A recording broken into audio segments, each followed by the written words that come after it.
Welcome everybody to this episode of the CCIW Legacy Edition. I'm Rusty Lindsey. I'm the Assistant Sports Information Director at Wheaton College, and we are joined with a current member of the Wheaton women's track and field team, Favor Ezewuzie. And Favor, I think it might be safe to say you are one of the most decorated athletes, specifically female athletes in Wheaton history. I don't know if that's something that you've given yourself time to realize yet, but I think we're safe to say that.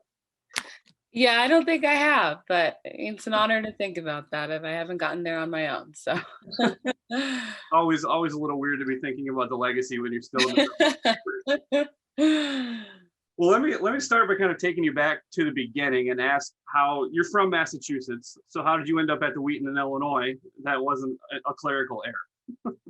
Yeah, I went to a small private school in Peabody, Massachusetts that what Don Church's son was the dean of high school students there. He had come my senior year and he said, "Have you ever heard of Wheaton College?" as I was looking at colleges and where I was going to go. And I said, no. And so he told me about Wheaton and told me to check it out. And I liked it and I applied. And so my parents were a bit shocked for me to go out to Chicago when Boston is the city of many, many, many colleges. But being the youngest of three, wanted to get out and to spread my wings. And so Wheaton was the opportunity to do that, and got in and earned a scholarship, and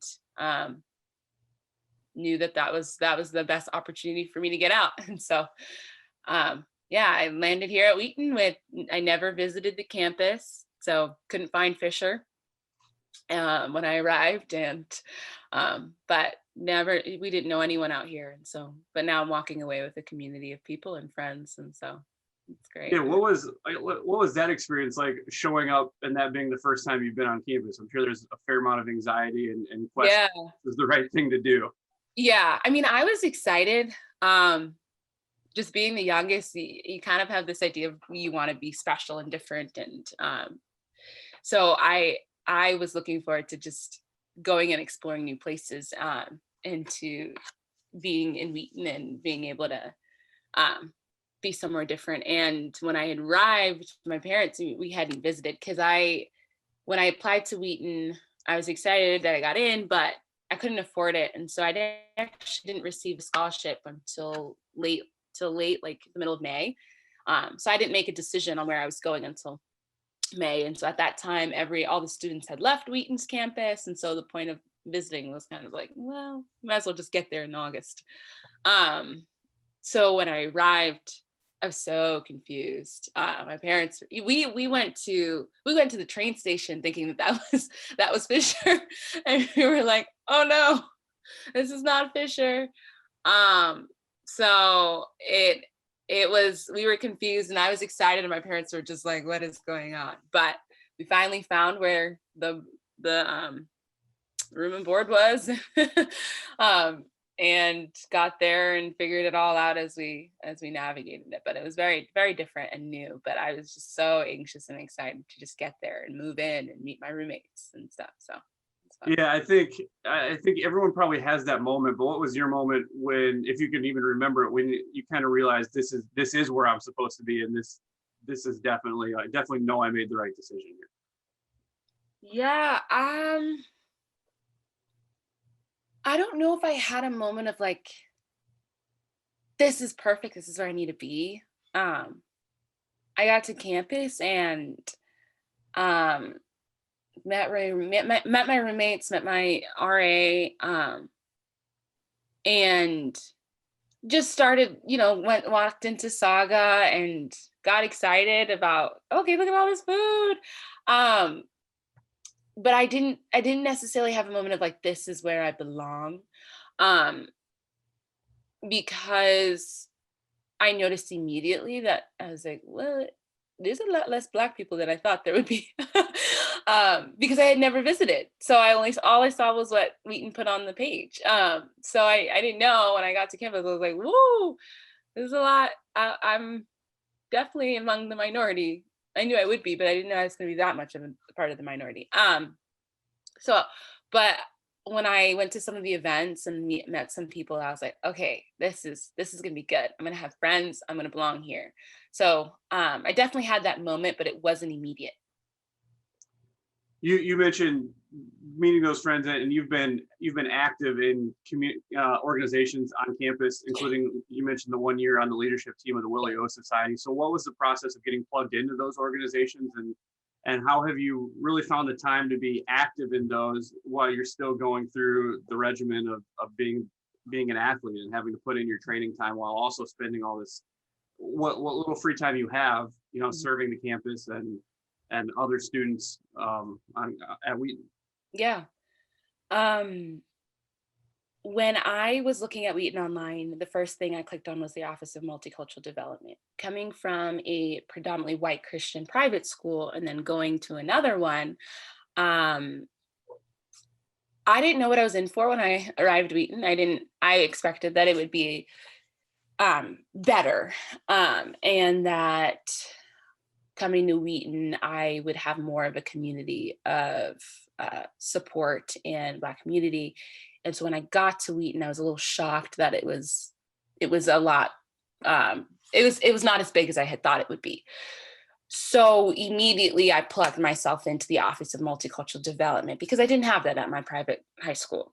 So I just knew, okay, if this was going to be hard, is if I was going to be the only Black person on my floor with 40 other girls and I was struggling, I knew the Office of Multicultural Development was going to be my support and was going to be the people that pushed me through and the people that showed me that I could belong here and that I could thrive.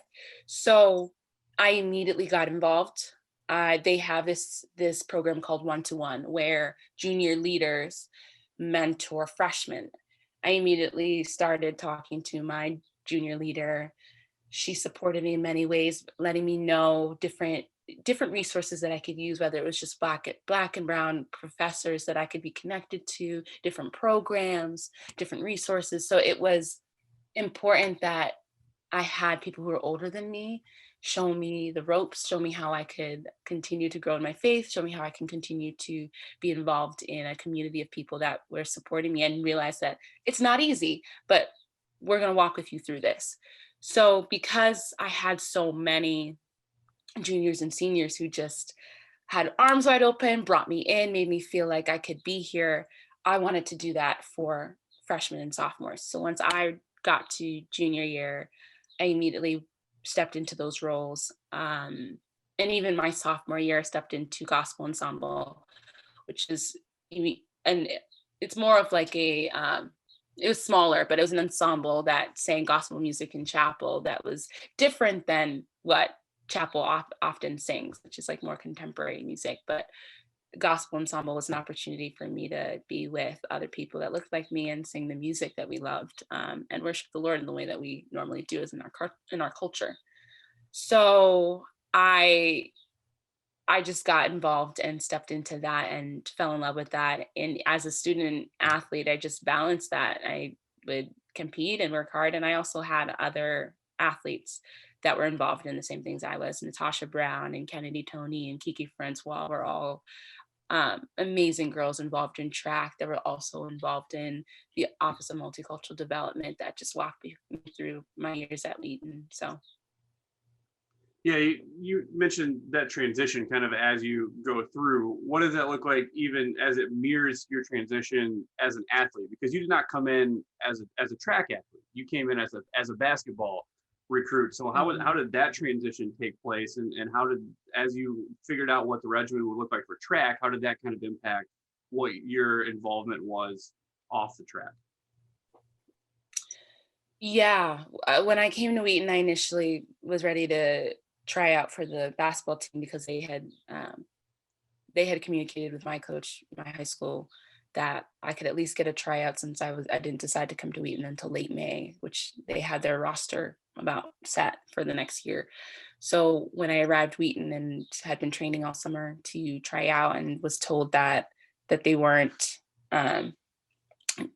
giving a tryout, I was sad and wanted to keep working. So I just kept training in basketball. But once September came around, one of my good friends who's involved in the OMD immediately reached out to me and was like, hey, the track team just gave me a tryout and I'm on the track team. And then Natasha Brown and Kiki Francois, who were my good friends through the OMD, connected me with my coach and was like, oh, you can try out. We're on the track team. You should join the track team as well. So having those connections in the OMD and just having friends connected me to the track team. And so immediately I tried out and my coach was like, you've got a spot on the team.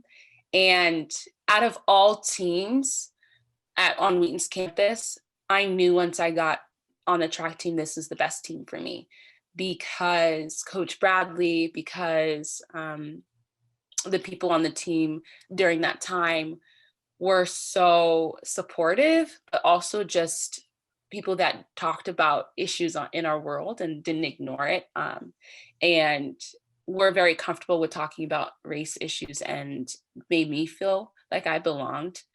And we're also not just involved on the track team, which was a really great thing that Coach Bradley emphasizes is that the track team is not the only place you should be involved.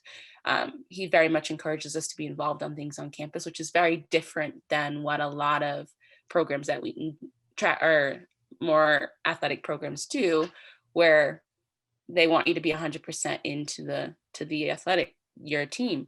But coach is very much like, this is your team, but you can also be involved in other parts on campus, which as a result has produced a lot of great athletes who are well-rounded and are involved in different things on campus and learning amazing things about how do we really steward well our faith and justice, and then also still be involved on this team. So you could see the way that a lot of track athletes were involved in many things and were all around well-rounded people. And it was really beautiful to be in that community. And so I knew once I was on the track team, this is the team I wanted to be on. I have to assume that eases the transition as you learn a new sport and a new craft and that really probably makes that easier. But as you made that transition, then when do you remember when it kind of clicked that, hey, this is something that I can excel at and something that maybe has been there naturally all along?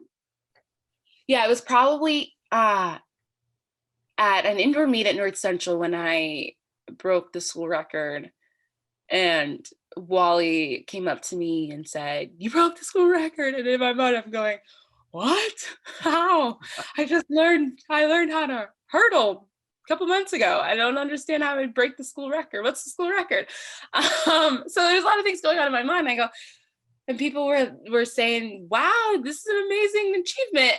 And I'm just stunned because I'm thinking, how could I break the school record?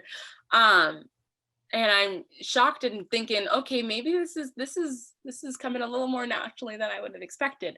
And then it really culminated when I went to nationals my freshman year and stood on the podium at nationals as an AllAmerican and thought, maybe this is the sport for me. Because it seemed to all come naturally. In basketball, I was kind of a player that was always in my head, and it took a lot of work to get there, and track just seemed like it just fell easily, and I would get out of those blocks and run, and it was kind of simple. And yeah, I needed to learn how to hurdle, but it wasn't this situation where I was consistently in my head. So I think that's when I realized this is the place for me. And then I also just had amazing teammates who were so supportive, who were working with me. When coach couldn't work with me, they were the ones teaching me how to get out of those blocks, how to hurdle well. So I just loved the community, my freshman, sophomore, through my beginning stages of just being with people who were amazingly supportive, especially when I just came in and was running, and they were like, "Well, you're running fast." Yeah, that essentially is the opening bookend to your career as you earned All-American honors. But how special was it to do that, first of all, on a relay team? Mm-hmm. And one with, especially teamed with someone who you already mentioned with Natasha Brown, where you two were kind of constantly back and forth in the sprints throughout the year. And then you form a dynamic team that I believe still holds the school record in that event. Yeah. I always had this understanding that track was an individual sport. I mean, the way I would see it with my limited knowledge, I didn't go to many track meets growing up, or I just would watch Olympics. That's as far as I would go. And I would just see how individual it was. Yeah, with the Olympics, you came together representing USA, you're representing a team, you're representing a country. But to me, I love team sports. That's why I love basketball, because everyone, the way they played, we worked together. It was a team commitment and dedication. Together we win. But with track, it just seemed like one person wins. You're doing your one thing. But being a part of the 4x1 was the clearest indication to me that no, this is not just a one person sport, individual sport. This is a collective group. This is a sport that people work together to get there and push themselves, train together. Realized how hard it is to train by yourself. Never knew that until you train and you realize, okay, I hate this if you're by yourself. So through track and being really immersed in it my freshman year, all my preconceived notions of what track was completely deconstructed. And I completely saw the value of team in it, and through conference, through 4x4 relays, but especially the 4x1, when you finish and you have people from 4 different corners of the track coming together and running and hugging each other because you just ran a school record, or just because you won conference, or that you're going to nationals. So to me, it showed me that this is hard work put together, and you got to get those handoffs off. You got to get around, and it's exciting and it's fun. So nationals was that like put on full display for me of, this is amazing sport, and I have not known about it, and now I get to start it in college. And my parents are kind of like, what, you're running track? But many people started affirming, and it's like, this is your sport. This has been your sport. You just didn't have it. So I'm happy that I finally got to do it my freshman year, and now I'm in love with the sport so much, and could argue for how it's the greatest sport out there. But maybe 3 years ago I would have told you basketball is is the best sport, and you couldn't, and that was the end of the discussion. So it's cool how my opinion and love changed just by the people and by the 4x1 relay immediately. Yeah, that success had kind of, mentioned the opening book, and it kind of all led up to you having the closing book in last year. Yeah. And with the year you were peaking, you had some of the top national times going into the indoor nationals. You get to Winston-Salem, and if I could take you back to what might be, I would imagine one of the tougher moments of your life, is you are at the national championship and the NCAA says it's not happening. It's just, as the COVID ramp up, started the domino effect of knocking events off that eventually led to even the spring sports being canceled. What was that like, that feeling to have that, what could have been a national championship, taken away?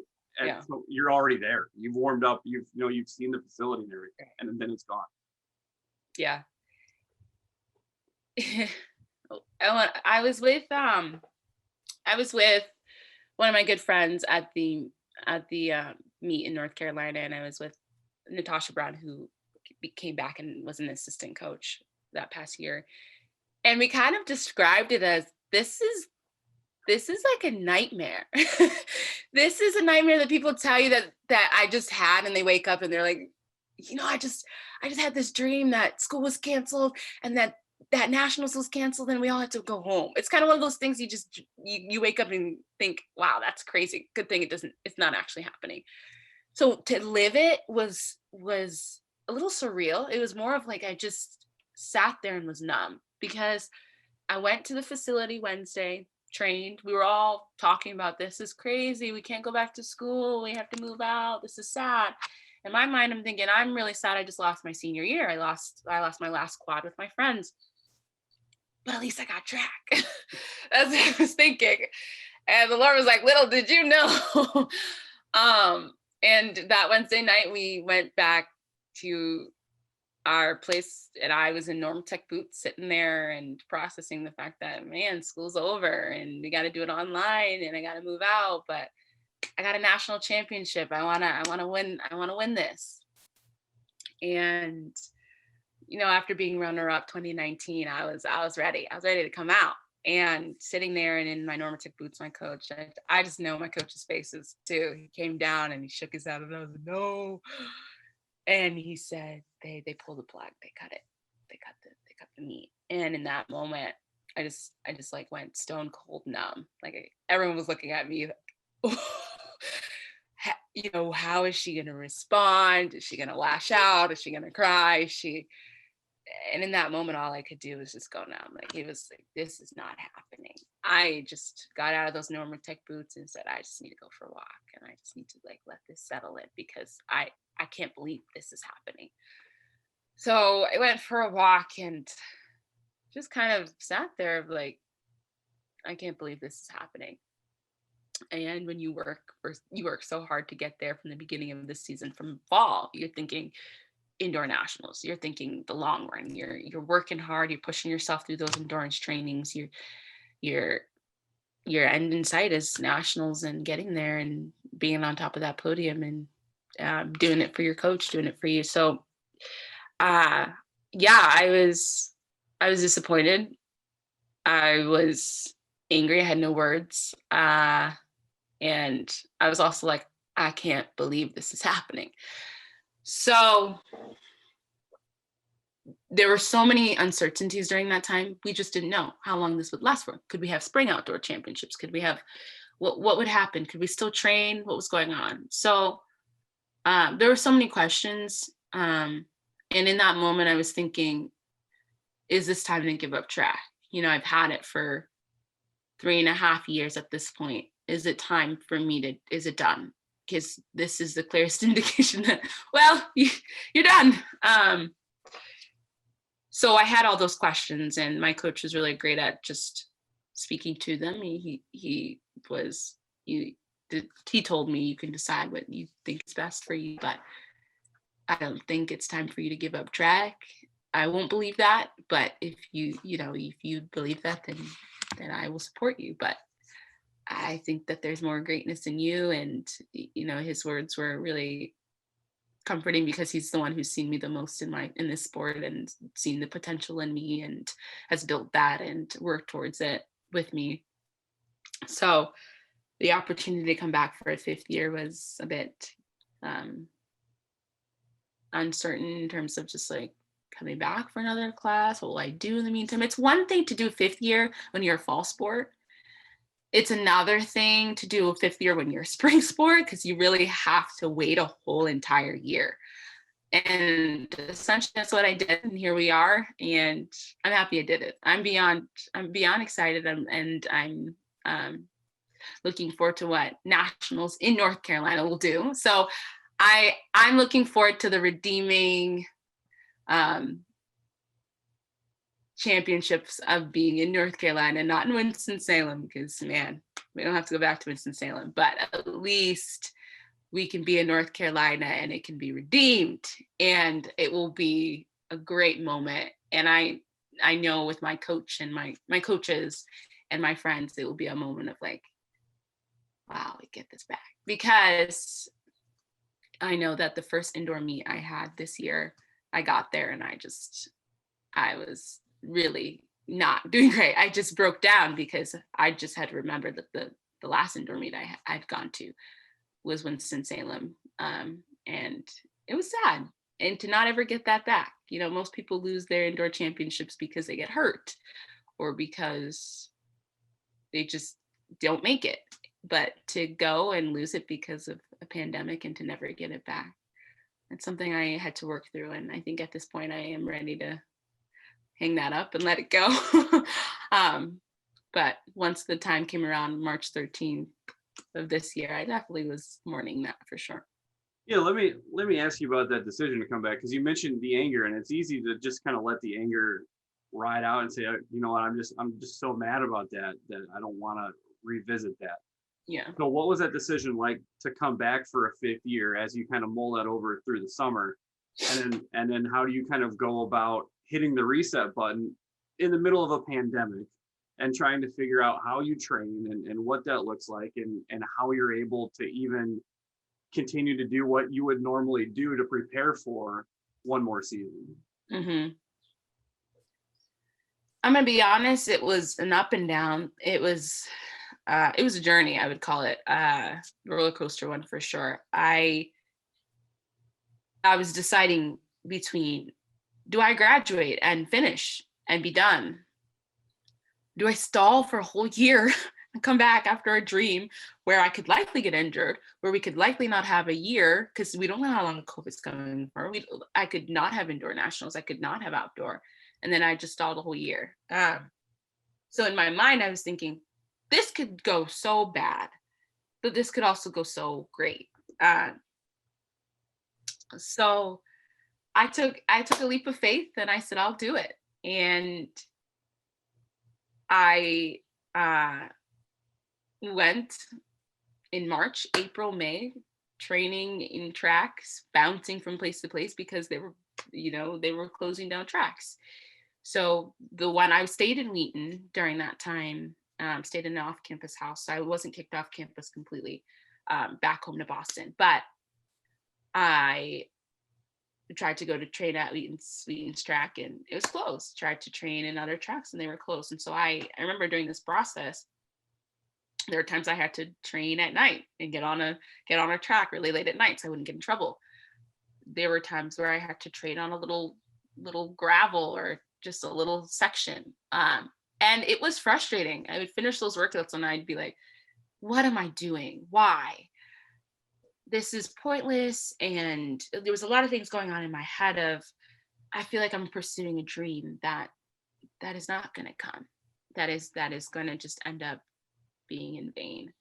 And I remember having to arrive every track before a 3-hour workout and sit there and talk to myself, talk to the Lord, and have a conversation about, okay, I'm going to work really hard and I'm going to get myself through this workout. And it's for the end and be all of going to nationals the following year, and for letting this be a story to be told and let this be an inspiring story. So I definitely had many, many days and many practices where I arrived at the track and did not want to do it because I did not see the end in sight, because we didn't see the end in sight of COVID. We just didn't. And we didn't know how long we were in for it. So I was thinking, I'm training for something that I don't know if I'll even get. But there's something about training for something in faith, and it just gives you a love for the process of it. It gives you a battle in the midst of it. And I'm thankful because it's produced a level of relentlessness in me, and an opportunity to learn from putting your all in something you don't know you might get. And I think I'm become just a better person in that process, and have been strengthened in that process, and could not have done it without my coach, could not have done it without my teammates who are all across the country, and friends and who were living with me at the time, which is, okay, go do your workout. But even when I went back to Boston in the summer, I had to drive 20 minutes to a track and find hurdles. So it wasn't easy. It really wasn't. And then to come back in the fall and not be allowed to train with my team. So I had gone from March to January of 2020, March of 2020 to January of 2021 without a team to train with. And like I said earlier, you can't, it's not fun to do workouts on your own. Every Olympic athlete, every elite athlete, every D3 athlete trains with people, because everyone knows you can't get through a workout without people. But I think going through those 9 or so months, I learned the value of team. I learned the value of training with people that I don't think I'll ever get back in terms of learning that. So, yeah. How has your approach to being an athlete changed in the wake of the events of last summer, where we see just a wave of athlete activism following the George Floyd murder, and maybe how have you seen your approach to being an athlete and what how you use that platform. Have you kind of reassessed that after seeing so many prominent figures step up and use their platform to try to create change? Yeah. I actually don't feel like it's anything drastically new for a lot of Black athletes. I think a lot of Black and brown athletes see this as, this has been going on for years. It's more of like a fed up. It's more of athletes realize it, like coming to terms of, this keeps happening and we keep letting it happen. And what happens is you have many Black athletes who are excelling at their schools and are pushing their schools forward in sports and athletics. But then when it comes down to being supported by their schools, that's very minimal, and being supported as, Black students, rather than just, oh, these are our athletes, these are the things they do, these are the records they've broken. But it's like, okay, you're going to post me on your platform, I'm going to represent you, and I'm going to wear the school's uniform. But then when it comes down to a moment where Black people have been oppressed, where Black people have been oppressed by police forces, where are the voices of the schools where we've represented you? Are you going to represent us as well? Because it's been a situation where Black people feel like we're just used for what we can do, but not for our very identity and our representation of our bodies. Of, okay, this is what happens in our world, and are we going to be supported by the people that we've been representing, and by the money that we've been bringing into schools, and by the things that we've been able to do. And so it seems like it's not quite new for Black athletes. It's more of that, okay, now we're not going to tolerate schools and organizations that are not going to represent us. And at this point, you have a responsibility to speak up. It's no longer okay to be quiet. And so it's been a situation of, it shouldn't just be our voices. It should be the voices of the white institutions that we've been representing. And so that's where I think a lot of activists have, or just athletes have been speaking out of, we're part of your school, and we want to hear our school say something, because in many other situations we've seen schools speak up. So why can't they speak up in this? If these are their athletes and these are the students that bring their programs forward, then we want your support. Is there a liberating feeling to seeing that ripple effect and that wave, not just in certain instances at certain schools, but almost across the board and nationally? You're kind of seeing exactly what you just mentioned. Is there a freedom that comes in seeing that happen more than just an isolated incident? Yeah, so I think it's been really awesome to see a lot of, specifically in the track world, a lot of schools speak out for their athletes. Going to Texas Relays this year, I just saw things just as little as the shirts and the masks that a lot of track programs are producing are saying, Black Lives Matter or Black Athletes Matter, and seeing the support in just that little way. Whether it was UT Austin and seeing a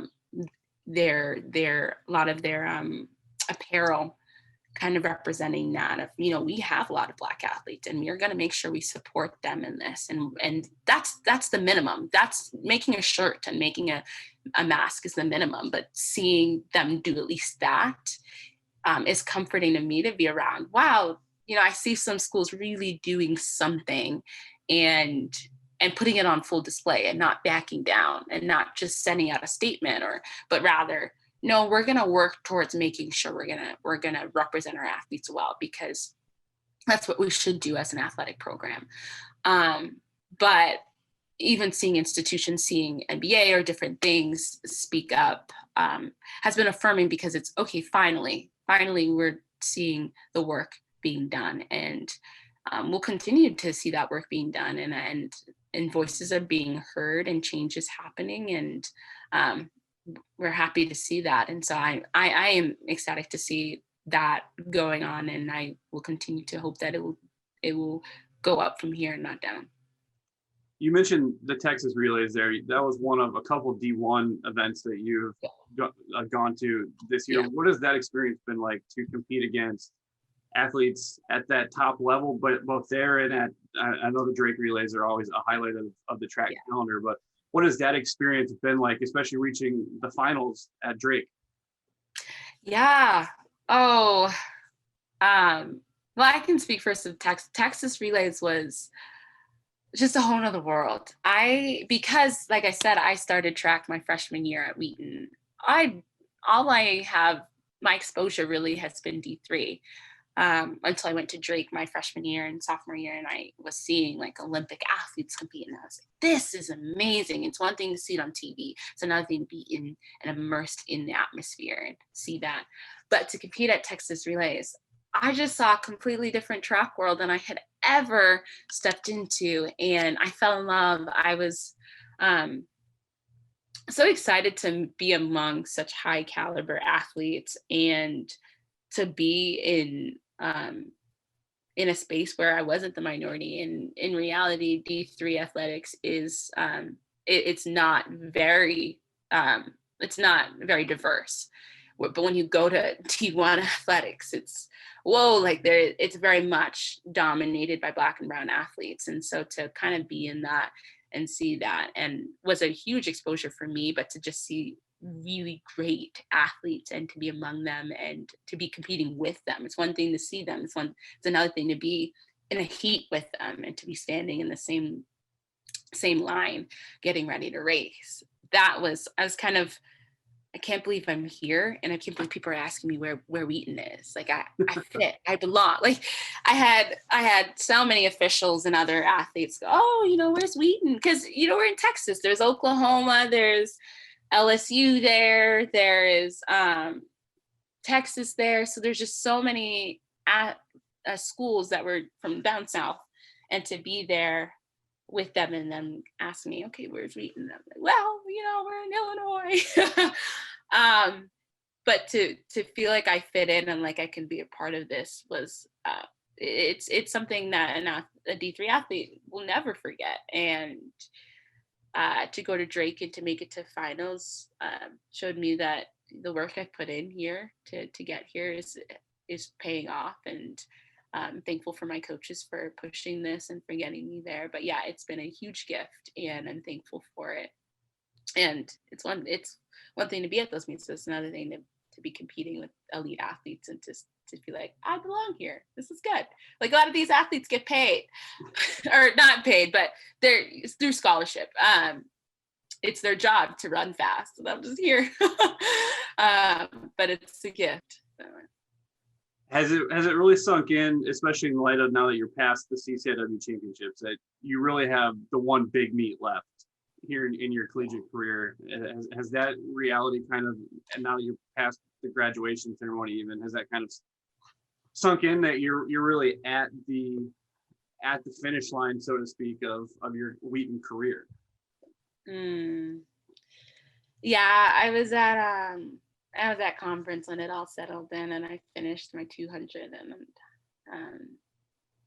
I hit in that moment of, this is the last time I'll have a conference championship. And it's been a beautiful ride. It has been life-changing, transformational. The people I've done it with over the 4.5, 5, I guess, years has changed my life, and I'm thankful for it. But to finish that, to get on the bus and to sit there and to realize that this stage of life is coming to a close.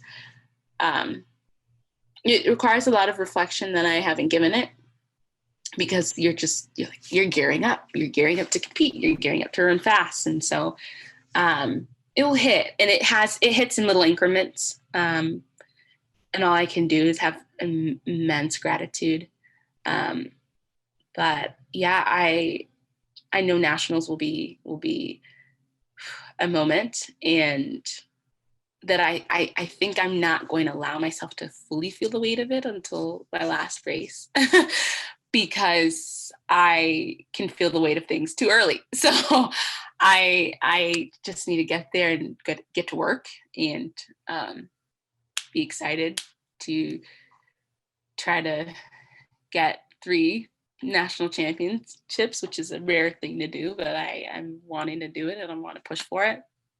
But then once that is done, I'm kind of ready to celebrate that and to celebrate my coach and my coaches, because I just know that I know people who look at me and they see me when I run, but I really want them to see more than me. I want them to see my coach and the people that's been supporting me. I want them to see the Lord in the process. Like, it's not, I cannot stress enough how much it's not done only through me. So yeah, I just am looking forward to seeing it culminate in hopefully a big and celebrated or big way that everyone gets celebrated as well in the process.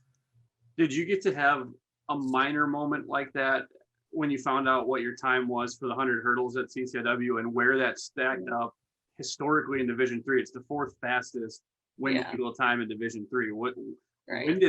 Let me ask, when did you find out that specific note? And was there a moment like, wow, that is quite the journey from where this whole thing started? Yeah, so after that race,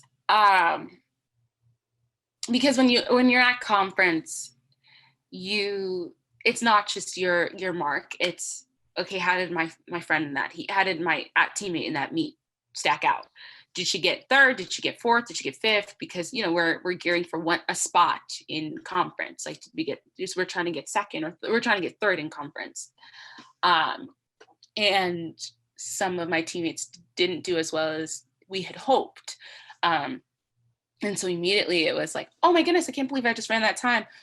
Oh, but no, my teammates didn't run as fast as I knew they could. And so it's one thing to immediately want to celebrate that, but then you see your teammates and you're like, okay, we can celebrate this later. Right now, we wanted more than that with my teammates, and then celebrate that. And then I had to gear up and get ready for the 100. So I don't really get to celebrate anything until after the 200. I mean, it's like a short spurt. It's usually like a 3-minute walk back to the start line. Wow, that was great. Woo. Okay, time to gear up for the next event. Like, you can't get in your head. You can't get too excited and fail on the next event. So when I heard it coming off the last hurdle and they were like, and she just ran 13.7, I was like, 13 what 7.3. I was like, that's a PR, but I didn't know it's the 4th fastest time. But I'm willing, I'm excited. I want to drop more time. I'm happy with it, but I also I want to get down there and I want to try to drop 13.4. So we'll see what that happens, but that's my goal and that's where I'm trying to head to. So maybe 3rd fastest time is the goal. But yeah, I was happy for sure.